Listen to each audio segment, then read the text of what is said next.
see, because there are so many voices in the world, L'hebdo du quartier. that it's very difficult to tell who's telling the truth.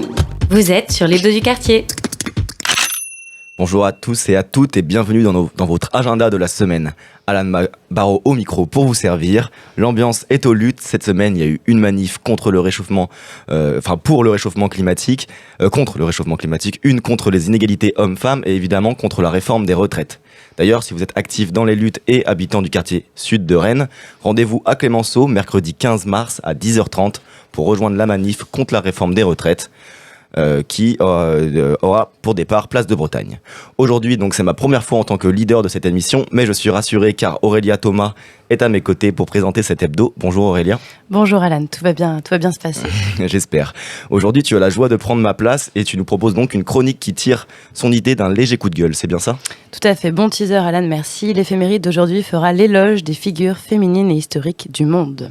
Et dans le studio avec nous, Dany Parker. Bonjour Dany. Bonjour à nos auditeurs et auditrices. C'est toujours avec une satisfaction que je prends l'antenne de la radio pour vous informer sur le déroulé de la semaine du sport le plus pratiqué au monde. À l'occasion des portes ouvertes de l'école de Diwan, le réseau d'écoles associatives en langue bretonne, laïque et gratuite, on reçoit en studio Erel, Michel et enfin Mélisse. Bonjour, vous allez bien ? Bonjour Alain. J'ai pas trop écorché. Diwan. Non, parfait, c'était parfait. Super, merci. Donc 3 profils complémentaires qui représentent Diwan et son activité sur Rennes. On aura l'occasion d'échanger et peut-être de motiver plein de nouveaux parents à y inscrire leur enfant. Mais avant ça, l'agenda de la semaine. Are you the one who's on the radio station? Quartier des ondes. Et si c'était toi qui prenais le micro ? On vous a parlé la semaine dernière des 10 ans de l'Hôtel Pasteur. Eh bien, sachez qu'il recherche des bénévoles pour organiser ce joyeux événement. Un appel à bénévoles a été lancé pour le samedi 11 mars 2023. Venez aider l'équipe de l'Hôtel Pasteur à accueillir le public, raconter l'histoire de Pasteur et teaser les activités de l'après-midi. En fin de journée, il y aura besoin d'un coup de main pour tenir le bar à sirop qui prendra place dans la grande galerie.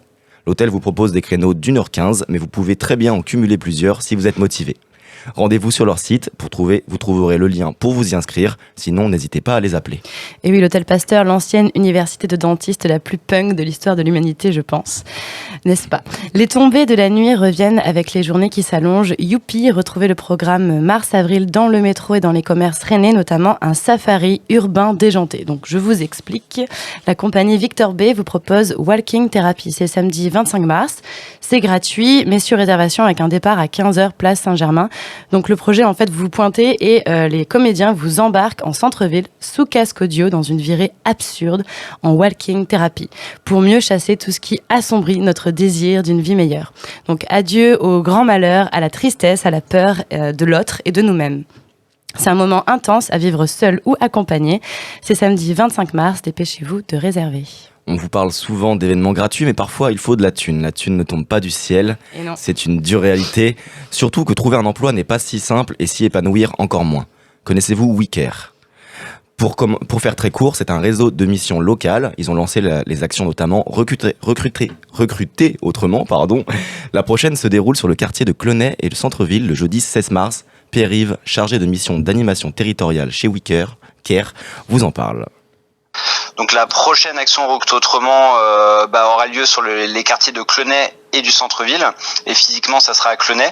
Donc ça sera le jeudi 16 mars 2023 à 9h30 à la salle des cartoucheries, donc des salles des anciennes cartoucheries qui est située juste derrière le chapiteau du Big Bang Circus. Les actions Recrute Autrement, pour expliquer très rapidement le concept, l'idée c'est de rompre avec le schéma classique du recrutement et de permettre à des candidats d'avoir des entretiens sans passer par le filtre habituel du CV et de la lettre de motivation. Et les actions comprennent plusieurs étapes. Donc là, pour cette action-là, il y aura une première étape de casting inversé, suivi d'un forum. En gros, les entreprises vont d'abord se vendre auprès des candidats, vont présenter leur poste, expliquer qui elles sont, leurs valeurs, et ça va s'enchaîner sur un temps forum où les candidats vont pouvoir échanger avec les entreprises. Donc là, ça sera la date du jeudi 16 mars de 9h30 à midi à la salle des cartoucheries. Et puis après, ça va s'enchaîner l'après-midi sur la préparation des candidats. Donc là, on organise une après-midi qu'on a appelée Se préparer autrement, avec des acteurs de l'emploi et des acteurs aussi hors emploi. Donc on va faire des simulations d'entretien avec les candidats. Et donc, n'hésitez pas à venir nous retrouver directement. Il y a possibilité de s'inscrire si vous êtes accompagné par WeCare, Pôle emploi ou le CCAS, qui sont copilotes de l'action. Donc directement auprès de votre conseiller référent ou votre conseillère. Et puis, sinon, vous pouvez vous présenter à 9h30 le jeudi 16. Tout le monde est le bienvenu. Donc, on vous inscrira après, il y a aucun problème. Merci Pierre-Yves. Les actions Recruter autrement se déroulent sur toute l'année. Je mettrai le flyer de l'événement du 16 mars dans la description du podcast. On vous parle pas mal de recrutement aujourd'hui et on continue avec la saison des bénévoles.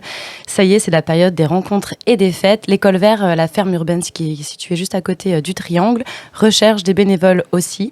Camille Magard, en service civique là-bas, vous en parle au micro de Quartier des Ondes. On fait des chantiers bénévoles toutes les semaines au potager des cultures qui se trouve derrière le Triangle. On accueille des bénévoles, un petit groupe toutes les semaines, le mercredi matin de 9h30 à midi. Le mercredi après-midi de 14h à 17h et le jeudi matin de 9h30 à midi aussi.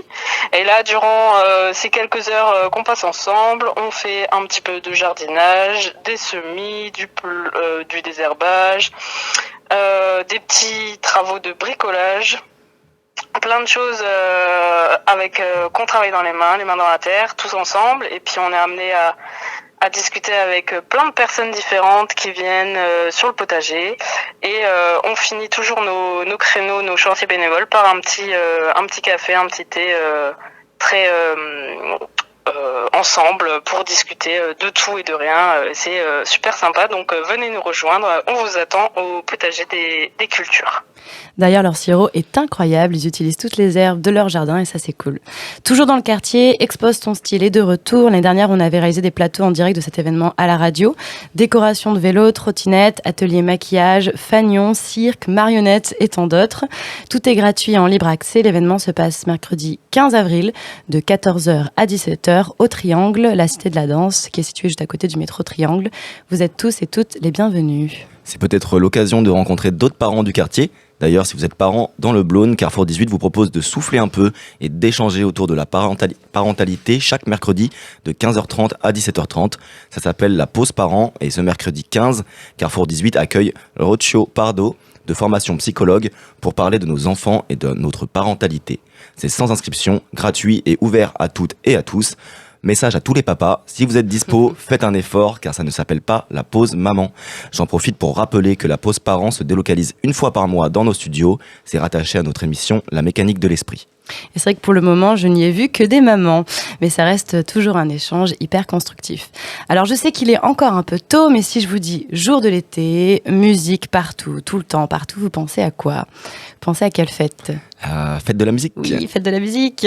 Événement, meilleure fête de tous les temps de l'année. Bref, si je vous en parle aussitôt, c'est parce qu'il y a des changements si vous comptiez chanter dans la rue. Cette année, pas d'appel à projet pour les musiciens, mais possibilité de proposer un concert spontané sur l'espace public sans scène.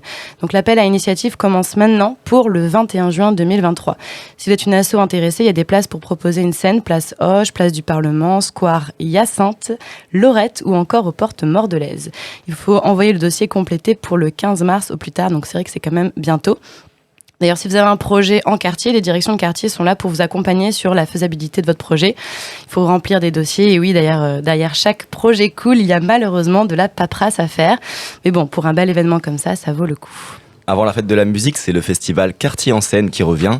C'est du 17 au 26 mars 2023 et c'est organisé par le Cercle Paul Bert avec le soutien de la ville de Rennes. Il y en a pour tous les âges, spectacle scolaire dès 3 ans, spectacle jeunesse, spectacle tout public et spectacle adulte, et pour tous les goûts avec de nombreuses formes d'expression artistique telles que des one-man shows, du cirque et encore des spectacles, etc. Rendez-vous sur le site internet pour découvrir la programmation et réserver vos places. Le site c'est quartier-en-scène.fr. Les tarifs sont à 10 €, il y a aussi des tarifs réduits à 6 € et à 4 € pour les bénéficiaires de la carte Sortir. Et c'est l'instant cinéma avec Aurélia. Et oui, fini le divertissement, sortez les mouchoirs. Je vous propose un film américain avec du violon, des bons acteurs et une histoire de famille. S'appelle The Son, enfin le fils en anglais. Pardon pour la prononciation. Un drame réalisé par Florian Zebanalk avec Hugh Jackman, Laura Dern, Vanessa Kirby et Anthony Hopkins qui est quand même très connu. C'est un sujet qui traite d'un fait banal de la vie quotidienne, c'est-à-dire le rapport qu'on peut avoir avec nos parents quand on est adolescent. C'est avec des parents divorcés et un enfant lumineux qui semble à la dérive. Avec une ambiance musicale plutôt intense, on écoute un extrait.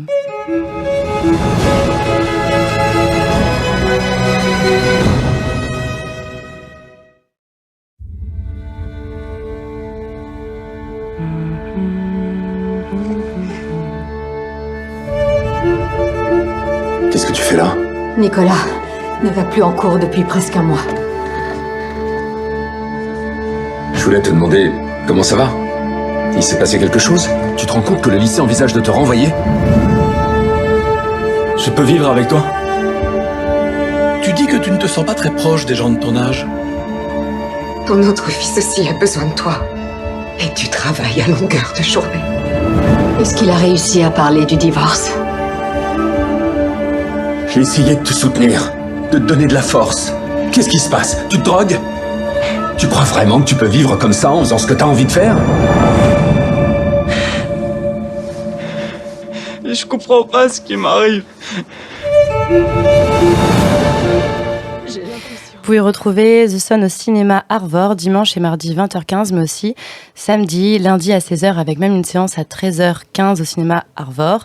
Évidemment, c'est mieux d'écouter ça en version originale, mais bon là, on a préféré mettre en français pour que vous puissiez un peu comprendre les paroles. Merci Aurélia, et maintenant un peu de sport pour la santé. Danny Parker est avec nous pour l'actualité foot de la semaine. Alors, nous allons faire un cap sur la semaine des compétitions européennes. Et au bout du gouffre, mardi, Chelsea défiait l'équipe de Dortmund en forme en championnat. Mais on dirait bien que par solidarité, les équipes ont décidé de faire un chassé-croisé, l'une prenant la place de l'autre. Donc l'équipe en méforme est devenue subitement en forme et l'inverse. Résultat des faits, 2-1 en faveur de Chelsea. De l'autre côté, le duel 100% portugais entre Porto et Benfica, deux clubs à égalité en Champions League, s'est soldé sur un score humiliant de 6-1 en faveur du club de la capitale. Elle dévance ainsi son rival et passe au tour suivant. L'institution qui vend du rêve et qui a pour devise « Rêvons plus grand » a rêvé plus bas en brisant une fois de plus les espoirs de ses supporters. La devise « Ici c'est Paris » s'est transformée mercredi en « Ici c'est par terre »,« Ici c'est parti » en cuir et « Vois, ici c'est perdu ». Et finalement, ici c'est Moabi où tous les rêves volent en éclats. Le PSG a reçu une leçon une fois de plus de la part des anciens joueurs du PSG. Est-ce l'ironie du destin qui voudrait que le club de la capitale parisienne se fasse éliminer par l'un des leurs? On se pose la question.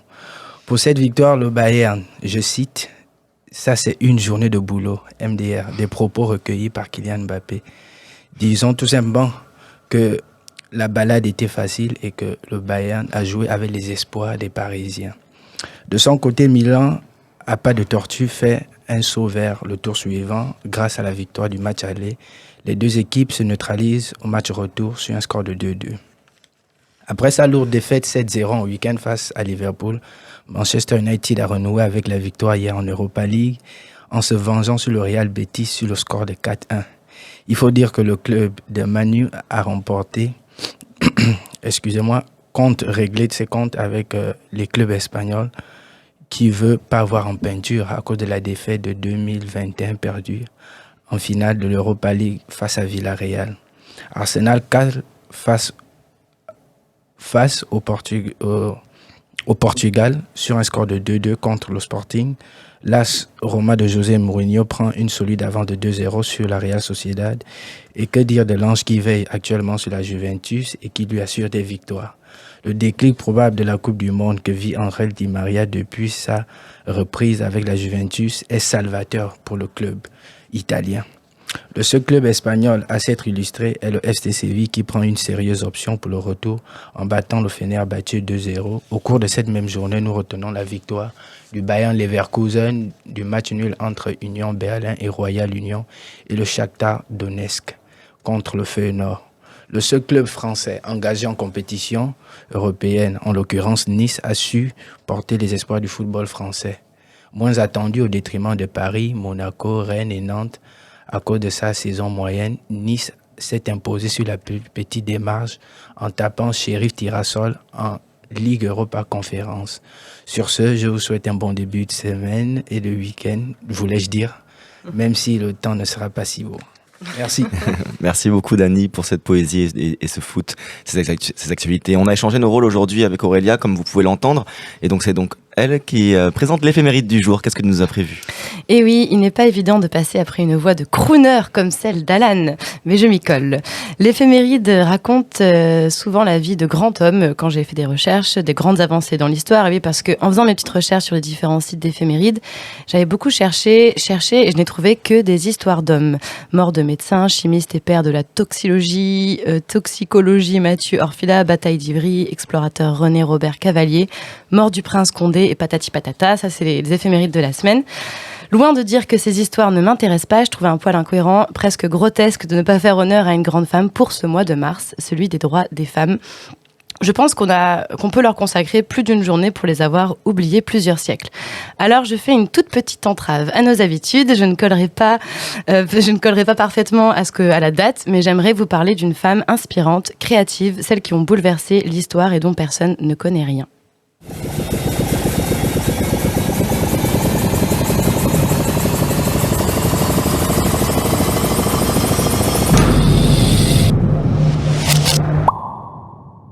Cap sur Artemisia Gentileschi. Depuis des siècles, on se souvient souvent des femmes comme épouses, muses ou amantes d'artistes. Ce sont les divinités mythiques, des figures érotiques. Trouver des écoles artistiques pour les femmes à l'époque, c'est hyper galère. Pour vous dire, l'enseignement académique et le dessin de nus étaient carrément interdits pendant des siècles. Sûrement jugés trop fragiles pour affronter le destin torride des artistes et le corps aléatoire des êtres humains. Malgré tout ça, certaines femmes trop badass sortent du lot et se développent au 19e siècle. Comme cette artiste peintre italienne, Artemisia Gentileschi. Pourquoi tous les noms de famille italiens font penser à des sauces ou de recettes de pâtes trop bonnes ? Bref. Artemisia, elle est née en 1593. On a presque 4 siècles de différence toutes les deux. Elle a connu un franc succès, puis, comme beaucoup de femmes, est retombée dans l'oubli pendant des siècles. C'est son papa, peintre baroque, qui lui apprend à tenir le pinceau et à faire de jolies formes. Elle emprunte la technique clair-obscur à un pote de son père, le célèbre Caravage. Et ça devient sa technique préf. Le clair-obscur, c'est quoi ? C'est une technique qui consiste à moduler la lumière sur un fond d'ombre pour créer des contrastes propres à suggérer le relief et la profondeur. Bon, en des termes un peu moins universitaires, éteignez une lumière, allumez une lampe, peignez ce que vous voyez. Voilà, c'est ça, le clair-obscur. Revenons à notre grande dame Artemisia. On sait maintenant qu'elle kiffe les ambiances tamisées. Elle peint sa première œuvre à 17 ans, Suzanne et les vieillards. Et tout le monde reconnaît direct son talent. Alors pour la plupart, j'imagine que Suzanne et les vieillards, ça vous évoque juste un titre un peu banal et ringard, mais en fait, c'est un harcèlement dénoncé dans la Bible hyper connu. Ce thème a beaucoup inspiré l'art, mais c'est déjà une autre histoire. Triste ironie du sort, à 19 ans, la jeune artiste peintre subit un terrible traumatisme. Elle se fait violer par un des collaborateurs de son père. Triste et banal, à la suite du viol, sa réputation est mise à mal par le procès. Elle se fait humilier par des tortures gynécologiques pour vérifier la véracité de ses accusations. Finalement, un peu de justice est rétablie et son agresseur est condamné à 5 ans d'exil. Bon, je sais pas si c'est vraiment un cadeau de proposer à un violeur d'aller faire ses affaires ailleurs en guise de punition, mais passons. Artemisia, elle est vénère, mais elle lâche rien. Elle se marie à Florence avec un gars plutôt cool pour l'époque puisqu'il la laisse peindre et qui fait sa vie d'artiste comme une grande. Elle peut enfin commencer sa carrière. C'est un succès. Elle est la première femme acceptée à l'Académie de dessin. Elle connaît surtout une grande gloire quand elle débute son taf artistique pour la famille Médicis. Alors pour les incultes d'histoire comme moi, la famille Médicis est à l'origine d'une dynastie de banquiers établis à Florence, en Toscane. Ils ont grave de thunes et c'est aussi des mécènes en art. Parfois, Artemisia se présente dans la peau de ses héroïnes comme dans son œuvre Judith décapitant Holoferne, ça la rend pas très docile. On dit que c'est la représentation idéale de sa vengeance envers son agresseur. Bon, libre à votre interprétation. Elle décède en 1656 et on compte plus de 61 tableaux pour l'instant référencés à son nom. Et ce n'est que le début d'une série de femmes toutes plus badass les unes que les autres. Si ce sujet vous intéresse, je vous propose la magnifique BD illustrée Les petites histoires artistes femmes par Suzy Hodge. Comme pour tout, il faut des modèles pour se projeter dans la vie, sans offenser les précurseurs, bien sûr. On reviendra la semaine prochaine sur une autre artiste féminine. Merci beaucoup Aurélia. Quelle badasserie. Quelle badasserie. Quelle badasserie. Are you the one who's on the radio station? Quartier des ondes. Et si c'était toi qui prenais le micro? En ce moment, c'est les portes ouvertes de Diwan. Et pourtant, il a répété Je l'ai répété plein de fois, c'est très compliqué, je suis vraiment navré. Diwan, en fait c'est pas si compliqué, mais c'est juste qu'il faut adapter le cerveau à la prononciation. Donc c'est Diwan avec un petit N à la fin. Diwan. Voilà. Ah, d'accord, c'est les portes. Donc c'est un réseau d'écoles associatives en langue bretonne, laïque et gratuite. 2 écoles à Rennes, une à Villejean et une au Blône. Avec nous en studio, Erel, Michel et Mélisse pour présenter Diwan, un casting équilibré, car vous avez chacun votre spécialité. Donc je vous redis bonjour. Voilà. Pour que les auditeurs et auditrices comprennent votre position, est-ce que vous pouvez présenter votre rôle au sein du réseau Diwan afin de rentrer dans le vif du sujet, avant de rentrer? Je vous laisse commencer de gauche à droite à gauche. Mélisse.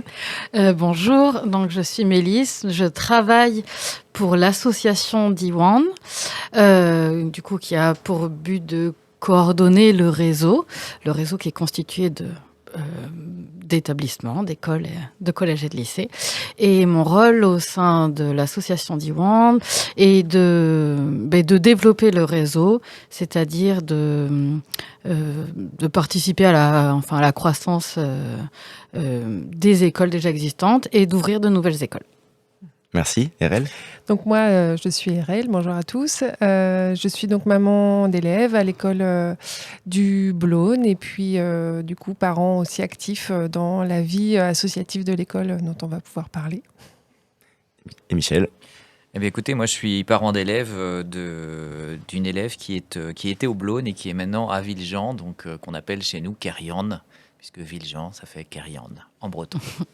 D'accord. Pour tous ceux qui ne connaissent pas les écoles Diwan, ça représente 47 écoles, 6 collèges et 2 lycées dans les 5 départements bretons, le 44 compris dedans. Ce sont des écoles où l'on apprend le breton en immersion, un mot important sur lequel on va revenir tout à l'heure. La promesse est une maîtrise complète de la langue bretonne et de la langue française à l'oral comme à l'écrit. C'est aussi la promesse d'un enseignement qui intègre la réalité culturelle de la Bretagne. Une continuité pédagogique aussi est assurée de la maternelle au baccalauréat. Avant de rentrer plus en détail, c'est les portes ouvertes ce week-end. Alors, ça se passe pour l'école du Blône le 10 et 11 mars, donc demain, samedi, et aujourd'hui. Tout à fait. Comment ça se passe? Un petit peu ces écoles, vous avez prévu ces portes ouvertes. Est-ce que vous avez prévu des activités un petit peu spéciales? Alors, pas forcément d'activité spéciale, mais surtout d'être présent pour pouvoir accueillir les parents qui souhaitent venir avec leurs enfants. Donc, sont présents des parents d'élèves et puis les enfants aussi qui ont un grand plaisir à venir jouer dans l'école en dehors des journées de classe. C'est vraiment un gros temps de rigolade pour eux, donc ça c'est chouette. Ça fait vivre l'école aussi de façon un petit peu différente. Donc les parents qui sont là pour accueillir les nouveaux parents intéressés, pour pouvoir échanger avec eux, leur expliquer un petit peu le fonctionnement de l'école, leur faire visiter les locaux. Et il y a aussi les enseignants qui sont présents pour pouvoir de la même manière présenter les classes et puis pouvoir expliquer aussi comment se déroule l'enseignement du coup à Diwan et dans les niveaux qu'ils ont. Voilà. C'est toute la journée? Alors, il y a le samedi, ça va se dérouler de 10h à 13h. Donc sur les 2 sites, au Blône et puis à Villejean, à Kérian. Il y a aussi la possibilité de prendre rendez-vous à n'importe quel moment, en fonction des disponibilités des enseignants, pour pouvoir venir visiter l'école à d'autres moments, parce qu'on sait que tous les parents ne sont pas forcément disponibles. Les week-ends, on n'est pas toujours là. Enfin, chacun a ses impératifs. Donc on a le souhait de se rendre disponible à n'importe quel autre moment pour pouvoir accueillir de nouvelles personnes. Et quand vous rencontrez un petit peu les parents, quelle principale raison vous leur donnez pour les convaincre, les convaincre c'est peut-être pas le mot, mais pour leur donner envie en tout cas d'inscrire leurs enfants à Diwan? Alors, moi, les principales raisons que je nomme, c'est celles qui me plaisent, et c'est que déjà l'enseignement en breton, c'est quelque chose de très intéressant. On y vient chacun pour des raisons un petit peu différentes. Ça peut être pour un attachement personnel, familial, à la culture, à la langue, à la musique. Voilà, il y a plein de liens qui peuvent nous rattacher à la culture bretonne. Ça peut être aussi une question d'ouverture sur le monde, sur une autre culture. C'est aussi, il y a des parents, enfin en tout cas, je parle, mon compagnon par exemple, il n'a pas forcément d'attache à la culture bretonne, mais lui, ce qui l'intéresse, c'est que nos enfants puissent apprendre une autre langue et du coup avoir aussi des facilités pour la suite à s'ouvrir à d'autres cultures, à apprendre aussi d'autres langues, parce que quand on commence à être bilingue dès l'enfance, et ben ensuite, voilà, ça peut aider à l'apprentissage de plein d'autres langues et peut-être plein d'autres choses. Après, au niveau de la structure de l'école, ce qui est intéressant, c'est que c'est un accompagnement qui est quand même très rapproché. Il y a des classes qui sont assez confortables parce que les enfants sont pas forcément très nombreux dans les classes, ou alors si là je vois que au Blône il y a une classe où ils sont un peu nombreux, on dit ils sont 20. Il y a aussi il y a un peu plus d'ATSEM, enfin il y a des moyens aussi qui sont donnés par le réseau pour pouvoir avoir un enseignement un peu plus rapproché, en proximité des enfants. Voilà, donc ça, je trouve que c'est quand même un luxe à l'époque d'aujourd'hui d'avoir des classes qui ne soient pas trop chargées et du coup de la disponibilité pour l'apprentissage. Est-ce qu'il y a une volonté de vouloir faire un lien avec un peu l'éducation populaire, un autre style d'éducation que ce qu'on peut retrouver dans les établissements publics plus classiques ? Évidemment, hein, c'est une démarche d'aller vers Diwan. C'est déjà une démarche d'aller vers une école un petit peu avec un fonctionnement différent qu'une école classique. Après, le fonctionnement différent, c'est par la langue, quoi. Donc oui, cette démarche-là. Par la langue, et quand même, parce que par la participation des parents. Le projet de chaque école, du coup, est porté vraiment par les parents, donc par l'association d'éducation populaire, et les parents qui font un travail énorme, du coup. Et donc, en modèle organisationnel aussi, c'est...